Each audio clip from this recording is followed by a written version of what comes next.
love our song. Hello. I love our song too.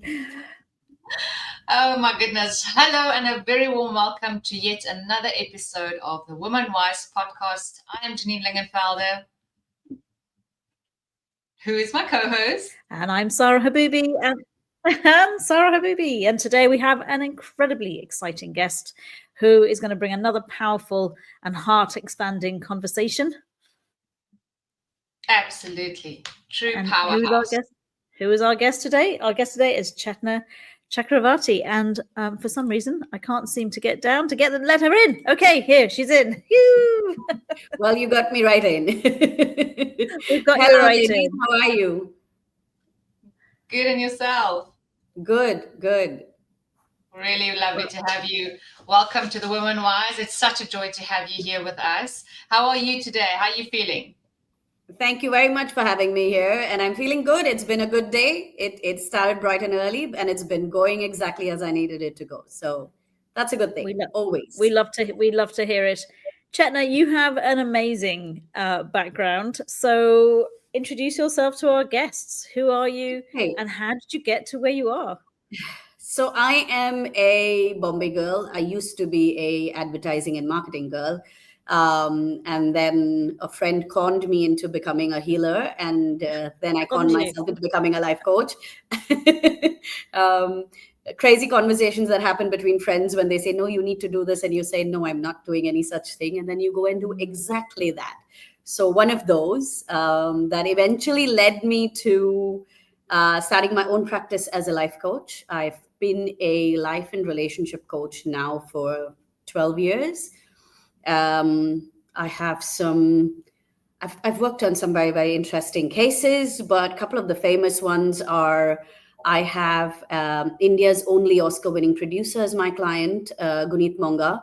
Wow. And the joy in witnessing her journey was that we put down a line as her goal in our third session, maybe. And a year after that, I saw her walk down the aisle to the love of her life. And 2 months after that, I saw her walk down to the aisle to the Oscar. And a week after that, she sent me a photograph of what we had written. And it was exactly these pieces. That is insane. Yeah. Had she met her husband before she spoke to you, or was this? No.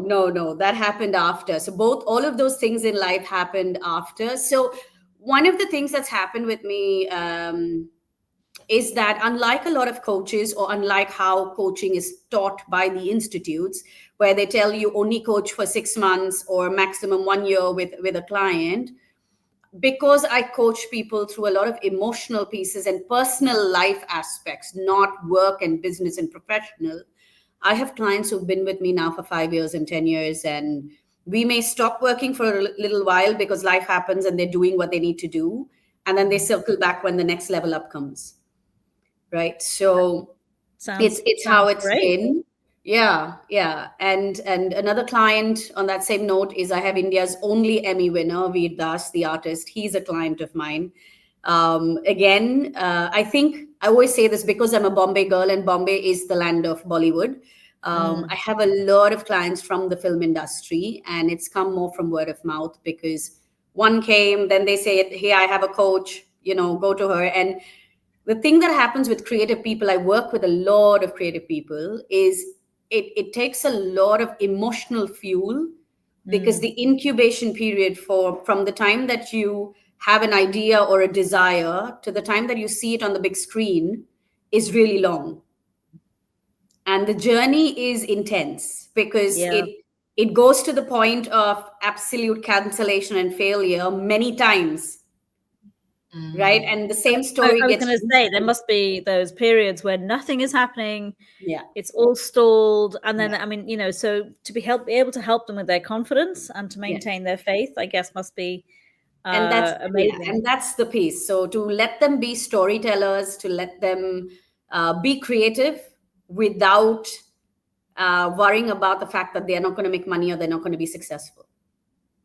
Working on the mindset must be quite liberating for you to see that as well, Chetna. It is. I think it's one of the reasons why I never turned back once I became a life coach, because it's very, very I think it's a profession, and you guys will agree, when you coach somebody and you see them win, it's extremely gratifying. And it can be the smallest win, right? They may call you up and say, I made it to the gym 3 times this week. And it's just satisfying to see that happen to them. So I 100%. don't think there's another profession that gives you this kind of a, what Gen Z would call dopamine hit. That's the Yeah. words. Yeah. But you were talking. So, how many weddings have you been to as a result that have come around as a result of your coaching? So in the last, this year has been slow, but in the last few years, I have attended at least 4 weddings every year. Wow. Amazing. I have a separate wedding wardrobe. Yeah, Only 27 because dresses. So what's that movie? it's like that because 270. yeah, it's also that sometimes, yes, I'm invited as a guest. It's always as a guest because you witnessed their journey and you've got them there, and it's they want to share the happiness. But by the time we've got there, I know the whole family, and I know the bride or the groom and what they're going through, and so somewhere, it's like I'm on duty. It's the beauty on duty. That's the mode. That's the mode you're in. And it's have you been nervous then when you've gone to these weddings? Are you like, come on, no. you can get there, or do you feel like, yeah, this was all, No, because I you know? think by the time we get to the point of walking down the aisle, um, we know what's happening in the right way for the right reasons. That's where the main work is, right? And that's where the main work is, because when the generation right now is coming up saying, I'm single and I don't know how to find love, and I don't want to go on the apps, and it's not nice, and I can't meet somebody, and I keep meeting, and the women are saying this a lot, right? Because they're meeting men who don't match up to what they want. The men are really struggling. And in that aspect, when they have finally figured their own barriers, and they're building a relationship from a sense of awareness, knowing themselves as much as knowing what they want, and accepting what the other person can give. And that alignment is not easy.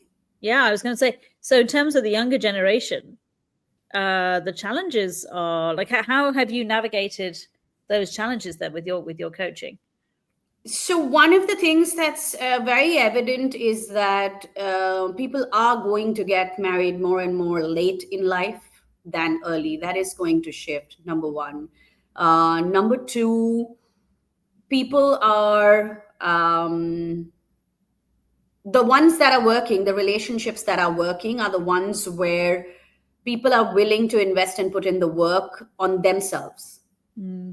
Right? So the ones where they're still getting into it because we need to get married because we're of age, we need to have a baby because our parents are saying so, and society demands us to be together, those are struggling. But the ones who get up and say, you know what, we've been married 1 month and we fought thrice by going to the therapist.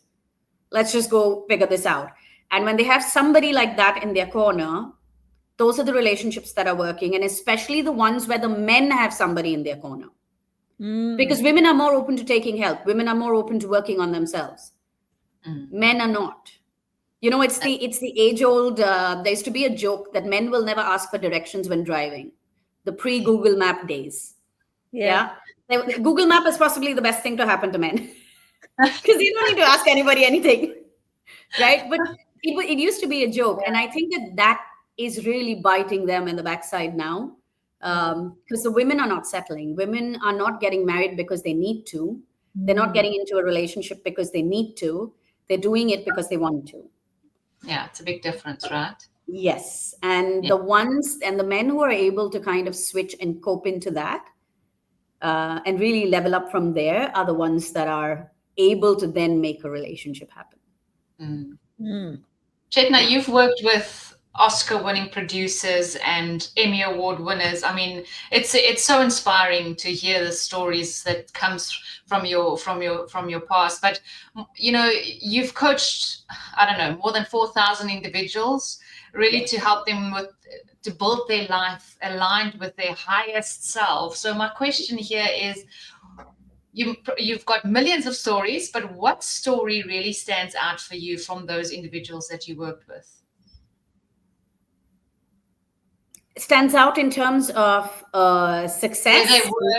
Where they were before they met you, and then afterwards, through your coaching what they achieved? Oh wow, Maybe that's we like, should have asked it before. yeah, So we no, could I'm have- just no. There's a few. I've had a client of mine, Mozez Singh. He comes from a very wealthy and well-known Indian family. And he came into the film industry to be a director, but to witness his journey from being considered as the rich kid who's just trying to make a film, and oh, he can get away with anything and he can make anything and the world will happen for him, to watch him actually go through the same struggle that somebody who has no connections would go through in that industry, and then to go ahead and become an award-winning director, to the point that where now people are calling him and saying, "Come, we want to work with you," right? To see, That's the to dream. witness, I mean, that is the dream, isn't it, for the yeah, directors? and to People, witness that he doesn't have entire to face journey of anything. his, It's all coming. yeah, and to witness that journey of his, to watch him shift and kind of do what he needs to and still stay true to his story and still work it out, and it's almost as if he's growing up in the later half of his life, and coming into who he is, and it's magic, because we've had many instances where for some reason I will walk into the room. He's not told me what the situation is. I have no clue, but I've walked in and I've told him something is going to happen, and I've spelt something out. And he's like, "Why are you telling me this?" And I said, "I don't know. It just came to me, so I'm saying it." And he then narrates whatever he had to, and it fits right in. And then 3 days later, he calls up and says it went exactly as I said. And this has happened, I don't know, maybe 5 or 6 times. And every time it does, there's a physical reaction. I have goosebumps and I have tears in my eyes. It's a very specific experience that happens with him every single time. And is that just him, or does that happen across with many clients where you have that? You obviously are very tuned in. He's one of the few that it's happened with at this intensity. It happens a lot of times with many different clients, when they are talking to me and when they're distressed, and I'm clued in and I can kind of do a 1 + 1 = 11. And sometimes there's also an intuitive push to say, "No, I know what you're saying, but I know this is going to happen. Don't ask me how I know it, right?" That comes in, but it's kind of been different with him. I don't know what's the connection that we've had before this, if there is something like that. But if you asked me one client and one piece, it's been his journey, because of this experience that I have had in those sessions. And it's not only for his work. It's happened even because when we are talking about something that's very personal to him. It could be something with his family. It could be something, anything in life that's happening with him. And it's like a flash. Yeah. So you are no ordinary coach. I mean, this really does. This sounds like something much more holistic in terms of when you're working with people. So that, as you said, it's not just like a one-off session or like a 6-month period.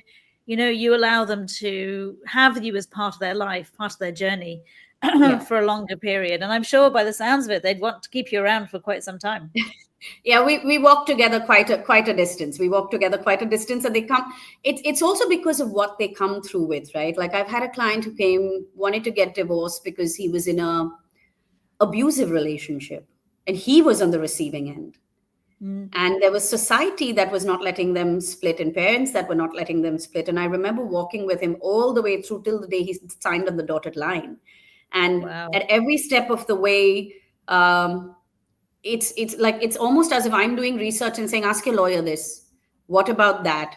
When you go in, do not say this. When you go in, this is what you're going to feel. It's going to happen." We prep for everything, because these situations are very intense. And I remember one day when I told him, saying that the only way for you to get out of this equation is for you to be the villain. And that was his hardest battle, because nobody wants to be the bad guy or the bad girl, right? We don't want to be seen as the one who's causing the break. Sure. Yeah, of course. And as you said, especially culturally. Yeah.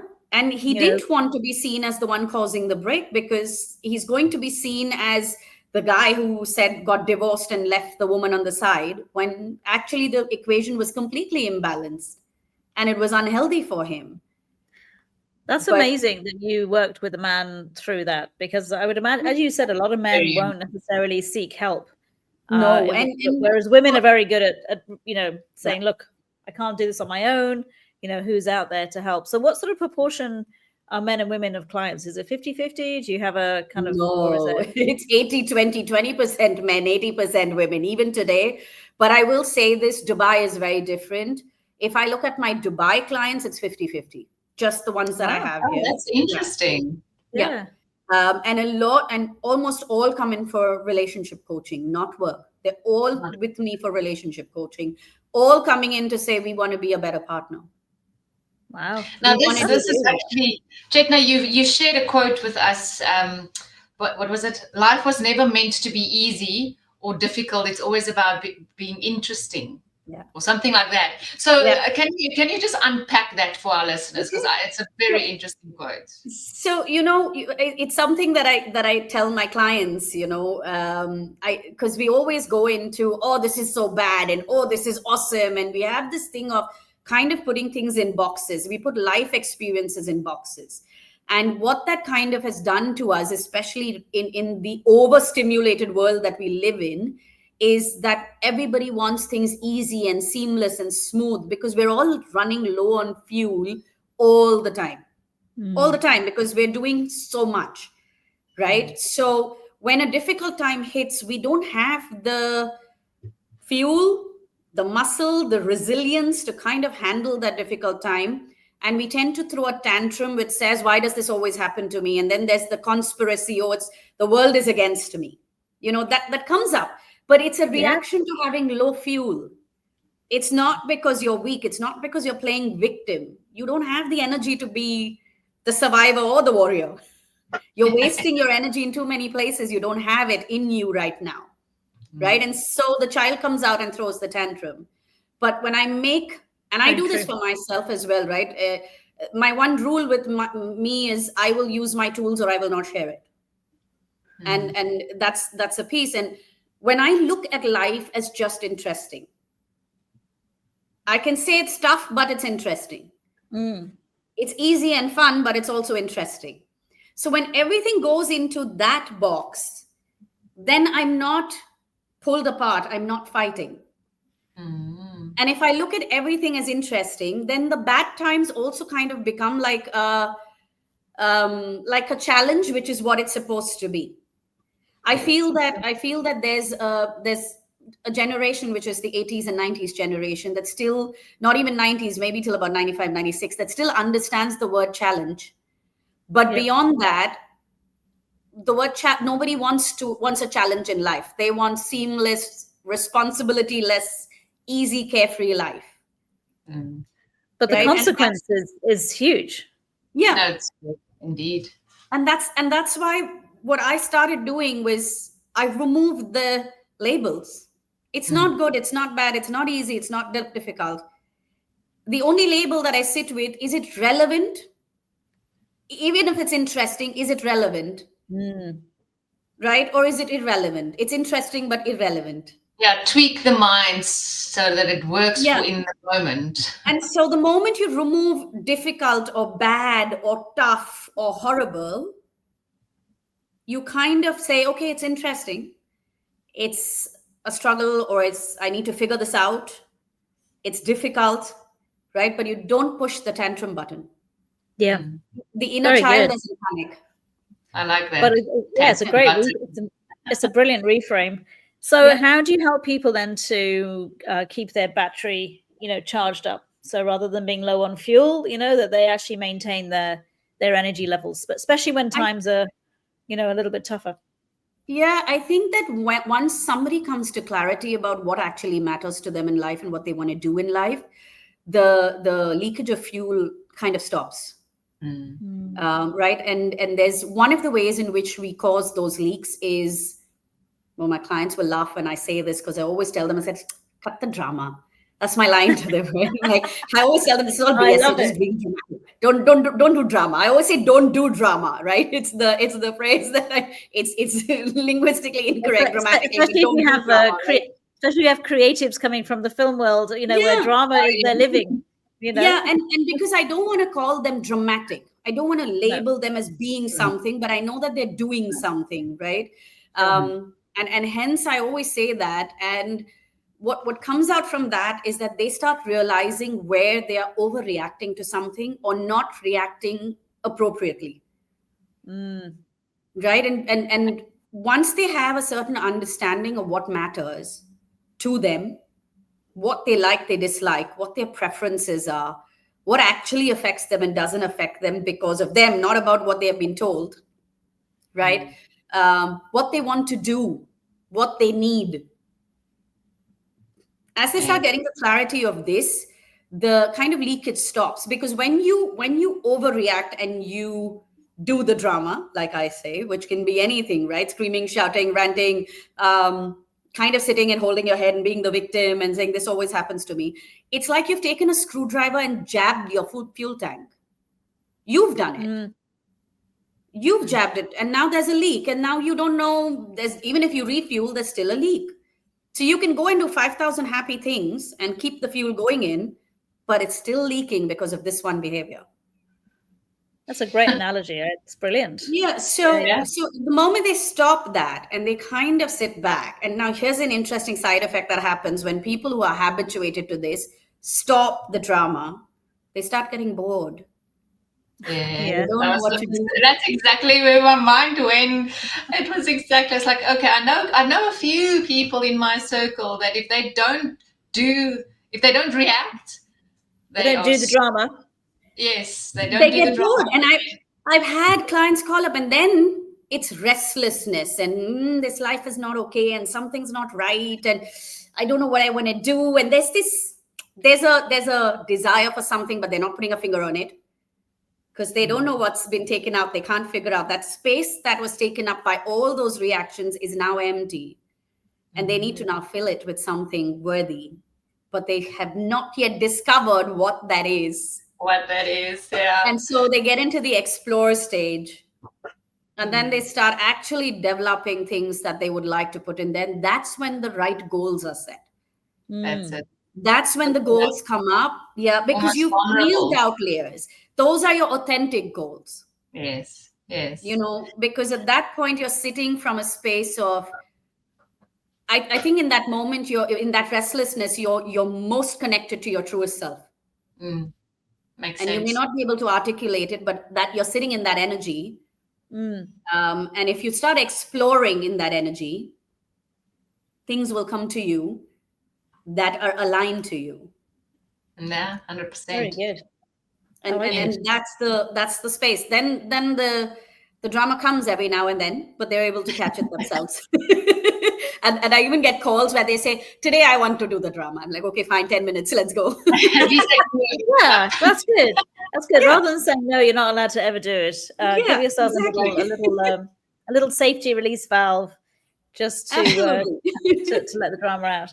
So you're based in Dubai now. Do you go back to Mumbai at all? There's family back, so I do go back once a year, twice a year. There's always some reason to go back, whether it's a festival, whether it's an occasion. The weddings happen there, so I go back very often because of those.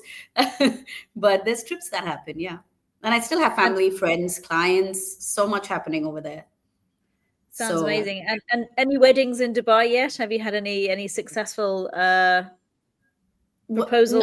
Not a Dubai client, but an Indian client who got married in Dubai.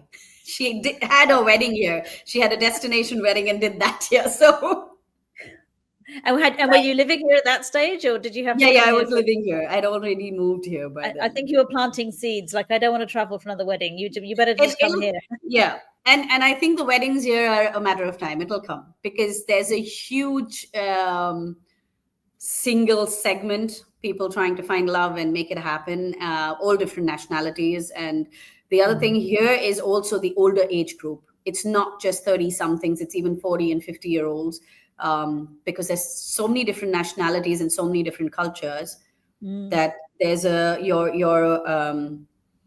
entire segment of single people is all the way from 25 to like 55, 60. Amazing. Interesting. Yeah. I love it. And now you've embarked on another venture, which is your WishTok app.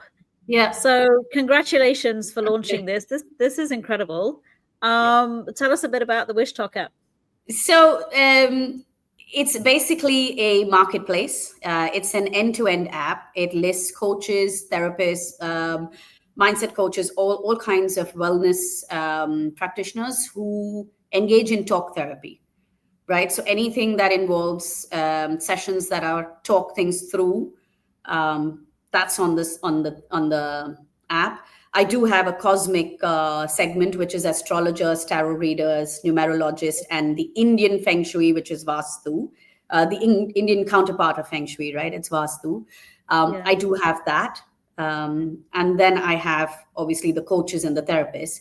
The idea in this is, so one of the things is that marketplaces in the wellness field, they're very difficult to run, right? Because you don't just pick up the phone and go to anybody. No. It's a lot like finding the right hairstylist and the right doctor. You'll always A lot call of somebody and say, investigations. hi, do you know somebody who can? It's this, right? But there's a whole lot of people, there's a large segment out there that cannot do this and doesn't want to do this and wants to look at it on their own. But they don't have access and it's not affordable. Because most marketplaces would go out and say, let the coaches put their own price on it.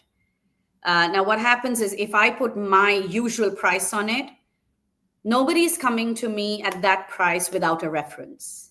And they want an in-person or a really one-to-one kind of a thing. Mm-hmm. It's not an app environment. And so the segment that wants to look for people on the app are usually people who might be lower ticket values, right? And kind of want to try it, like they're taking a step into it. They don't know what it is. They've not really read about it. They just know they want some help and want to talk to somebody. And they've heard it on Instagram or they've heard it on social media, and they know that this might be the right kind of help to get. But they don't know where to go and they don't want to tell anybody about it. And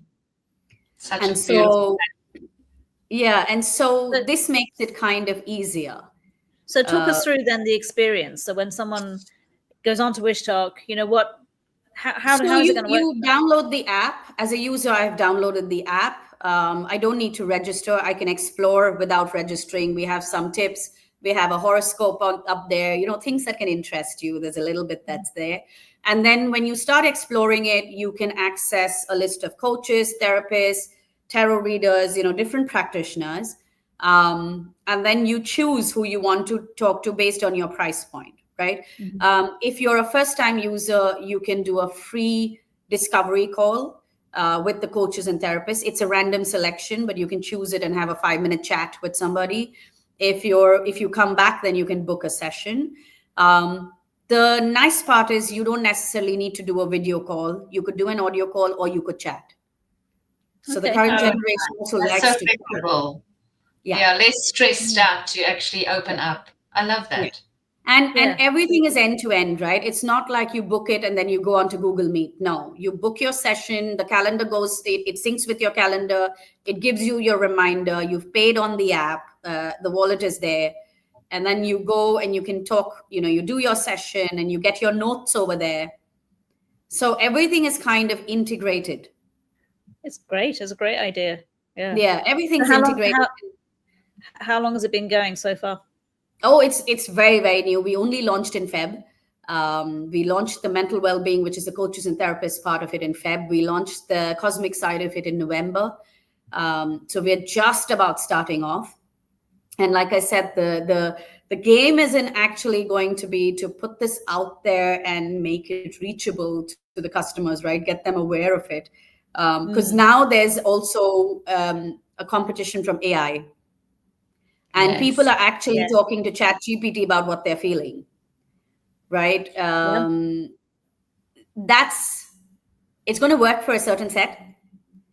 And then there's another set that will start there, but then they will seek the human connection. Yeah. Because at the end of it, we as humans want to be seen and heard. We don't feel validated because an AI piece told us you are right. Exactly. We want our loved ones to say you are right. We want our friends to say you are right. Yeah, and I have noticed that ChatGPT has become more sort of human in quotation marks. And I actually personally I find it quite irritating. I'm like, this is a program that is telling me great idea, and I'm like, but there's no feeling because it's a computer, and it's been told when you sees these words, this is what it replies to. So I think it has a limitation for sure. So I had a really nice, interesting conversation with ChatGPT the other day because I said, "Good morning, how are you?" I mean, for me, that's a default greeting. And it replied saying that I cannot tell you how I am because I cannot feel. But I'm here and I'm ready to help you. So it literally gave me that. And so now every time that I say good morning, I have to hold back and not type how are you by default. And I have to say, are you ready to help me now? Or, can we work on this? Or this is my idea, kind of a thing. And it kind of made me tone down the politeness. Which at some point I'm wondering whether it's going to do an assessment of me and say that what an impolite person you are. I know, yeah. Being judged by a computer. Yeah. How dare he or she? Yeah. So what's your aim with WishTok then, in terms of geographically, where is it going to be available to people, in terms of number of people on there using it as coaches, but also as clients? So we're closing in on our 10,000 download mark very soon. We're getting there. Wow. It's picking up. We're hoping that we're now seeing people logging in and doing, the free sessions. They're kind of taking in with that. One odd sessions getting booked, and things are happening. I'm hoping that by the end of the year, I can get people in the GCC area really use it, especially Dubai, where I can have, even if it's a small number of loyal customers who have their packages and their sessions and are taking the help that they need to take, especially where families don't allow it, especially where there's a certain taboo and stigma if anyone in your circle finds out that you're doing this. Right. Yeah, so it's great. It's a fantastic way of bridging that. So giving people I'm that hoping, confidence and that privacy. Yeah, and that's the goal, to kind of get more people to adapt and kind of accept it and start using it on a weekly basis or a daily basis, however they want to do it. That's one piece, and we're also launching in India now by the end of June. We will go live in India. So to get, again, that market to pick it up, because that market loves astrology and they love numerology and Vastu, and that's their language. And it's amazing how many tarot readers are coaches now, and vice versa, because it seems to be a language that's reaching out. It's interesting to chat to you, later in the year, to just see the dynamics and the difference between the Indians and Dubai in terms of what the app has done and the numbers. I think that would be really exciting to see who's using, which one where. Although I will say this, that when I moved here in 22, the coaching and the mental well-being space from a business to consumer space was 5 to 7 years behind the big cities of India. Wow. I was doing here what I was doing in Bombay 10 years ago when I landed in here. But the difference is that Dubai's change and pick up space, what took India 10 years is 2 years here. Yeah. That's the game changer here. Yeah. Once they cotton on, it's always going to be fast here. Yeah. So the moment the government got up and said in 22, mental health matters, Abu Dhabi government went and put insurance guys into the loop. They pulled them into the loop, and they got the hospitals also into the loop, saying that if someone comes for a full medical checkup, you need to include mental health in it. Insurance needs to cover therapy. The moment they started to pull all this into it, and which may have been happening prior to 22, I know of it only because I moved at that time. So I'm not, I don't know the exact dates of it, but I remember reading the news report of the hospital med checks, including mental health. That happened in 22. I remember that article very clearly. Even at the expo, when I came in, the expo was on, and there was a bunch of teenagers who won the prize in whatever contest they had, and they were building a mental health app. Wow.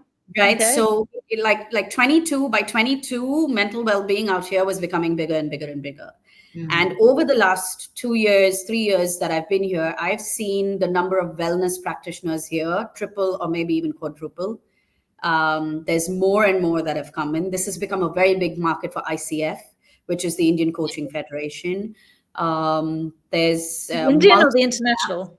The international coaching federation, sorry. Yeah. And there's so many apps that have come up, so many different wellness networks that have come up. And they've given visas to these practitioners to come in here and kind of practice and, you know, bring the emotional, mental well-being space higher up. So it almost fits in with Dubai's goal of wanting to be the happiest city in the world. Yes, exactly that. Yeah. Chetna, we always leave our listeners with more than what you've given us. You are just a bundle of joy, and I just I think I should just take you on one of your coaching sessions because it sounds amazing. What's one step that our listeners can actually take to help them to go closer to their dreams and start building the legacy that they want? I would say write. Pick up a pen and paper and write. One of the most underused superpowers that we have, and which was developed over many generations, we were not born with it. It was something that we evolved with, is the hand-brain coordination. And we are overwhelmed and we are overthinking because we are not writing things down and we are trying to do everything in the head. Yeah. So if you just start writing, it doesn't have to be a diary. It doesn't have to be questions. Just scribble, free write. You know, you have an idea, put it down on paper and read what I'm itching now to start writing with that advice. I feel like, it's fantastic. It's great. You see it because when you write it, you see it. Right. If you're overthinking, and I tell a lot of my clients to do this. I tell them do it on your phone if you don't have, because we don't have pen and paper all the time, right? Keep a notepad open, right? The app. Yeah, your app. Keep it open. When you are overthinking, jot down every thought. Just jot it down. All the way it is coming, just jot it down. And by the time you write the fourth sentence down, you will see the pattern. You will see what it's actually trying to tell you. You can, and in writing, respond to those questions or respond to those thoughts. So type your response. Imagine that's a friend and respond. But you can't do this in your head. No. You need to do it. Yeah. And if you do this on paper and pen, it's even more powerful than the notepad. Right. So whether it's an idea you want to work on, whether it's something you want to tell someone, whether it's something you are overthinking, start writing, because empty this space a little bit. I love that. It's overdoing it. It's the most powerful computer in the world, and we don't even use 2% of it.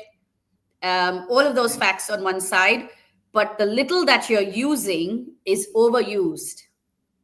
And if you just start putting things down on paper or on the notepad on your phone, you'll start having space to breathe.